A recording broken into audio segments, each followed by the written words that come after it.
I was just a kid. I was in my early 20s, didn't really know what was going on. So it was just kind of a wake up call for a young person when something like that happens.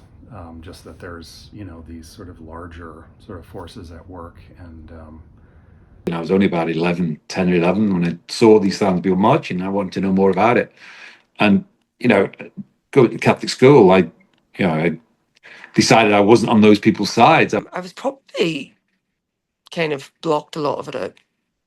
I remember if I would be leaving the house and there would be something on the news, something was bombed, I kind of had the opinion like, oh, I can't be bothered with this right now. I'm going to, you kind of become numb, desensitized.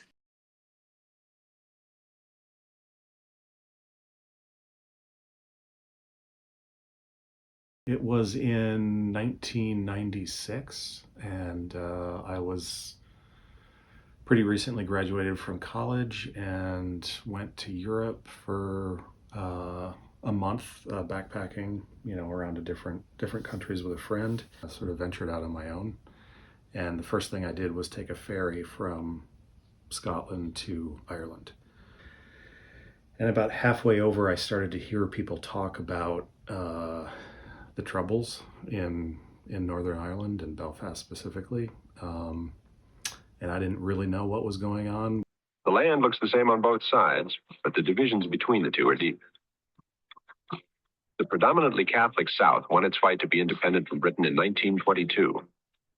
The North, where Protestants are the majority, refused to sever the connection with the British Crown and demanded separation from the rest of Ireland. Thus, the Catholics of the North became a minority. 60 years of conflict followed. Will it ever end? We landed in Belfast after dark, and got off the boat and walked through the streets of Belfast, and it was very clear that something very important was happening. It was the British Army's longest operation in its history, Operation Banner. The British troops weren't withdrawn until nearly 3 decades later. So there was no quick fix, and very quickly the British Army became to be seen not as part of the solution, but as part of the problem.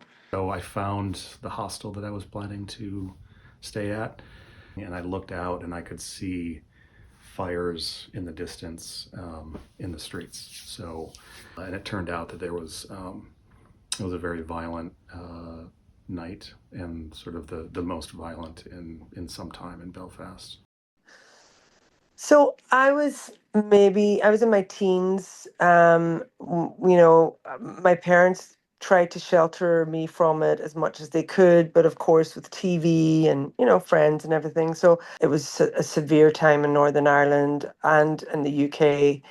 Bombings. There was the Guildford 4 bombing. There was the Birmingham 6 bombing, and so we were fairly exposed to all of that.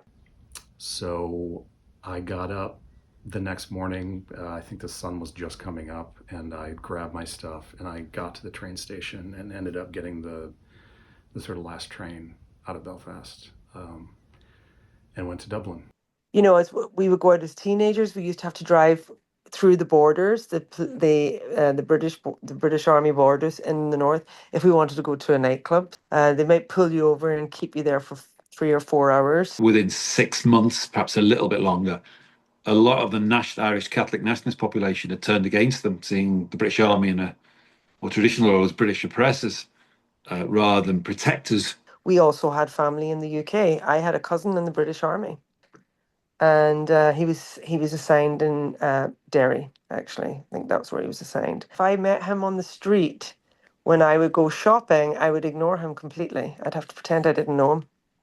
But the IRA was born. Provisional IRA became a very formidable force. I think what's remarkable is how quickly the IRA regrew from being nothing really, or very little in 1970, through to becoming in negotiations with the British government by March 1972. And so the IRA had significant support from the Catholic population, about 1 in 3 Catholics. And if you're getting support from 1 in 3 Catholic civilians, that's a significant level of support. We did have people that felt very strongly for the Irish Republican Army, And I did too, but I just wasn't very political and I wasn't active. So I lived in Ireland for the first 22 years of my life in a county called Donegal, which is northwest of Ireland, and it's in between the south and the north of Ireland. Our county was a very, like, we were actually called, the Forgotten County. We were in between. So our county was used, where I came from, our county was used for a lot of hiding arms, hiding guns, hiding money, hiding prisoners, hiding people that were on the run. You had the IRA committing atrocities. You had the British Army committing atrocities. Yes, the IRA killed far more people than the British Army, but you know, the British Army was supposed to be, above that. The IRA was a paramilitary force. The IRA, if they found out you were an informant to the British police, or you tried to stop something that they were doing, as the Irish freedom fighters, there would be certain forms of punishment. One was kneecapping, which they would blow your knees off. The other was they would tar and feather you. All different. Like, so I had a friend that I went to school with. Her dad, he was kneecapped because he stopped a bank robbery, and it was Irish Republican, the IRA that they were performing the bank robbery. So in actual fact, he interfered. So they could have killed him, but they didn't. So they would think that being kneecapped was like them doing him a favor, them being nice to him. So it was impossible, really, for the British Army to ever win that support from the nationalist population. My opinion always was, he was somebody's son, she was somebody's daughter. And, they did some nasty things to the British soldiers in Northern Ireland. I remember watching one particular, it was a funeral of an IRA person that was killed, and the two British soldiers, you can look this up, you'll see the two British soldiers were curious to see what an IRA funeral would be like, because in an IRA funeral, you'd have the Irish Republican Army all come and with their guns and do like a salute shot in the air with the tricolour, which is the Irish flag, over the coffin. So there were just two silly young boys, British boys that were 19, um, and they were curious to see what it was like. So they went, and somebody realized who they were. So they stripped them naked and tied them to the back of cars and dragged them through the streets until they were dead. But I remember that was one of my saddest times. I just felt like it was so barbaric. And it was all young people, just like you guys, out enjoying themselves the night out. And I just didn't agree with that. I didn't agree with innocent civilians, being sacrificed for their cause, and they were, so I was very quiet through the whole thing. I mean, I just didn't voice my opinion too much to anybody, but I did have my own thoughts and ideas, and I remember a couple of times just feeling very sad.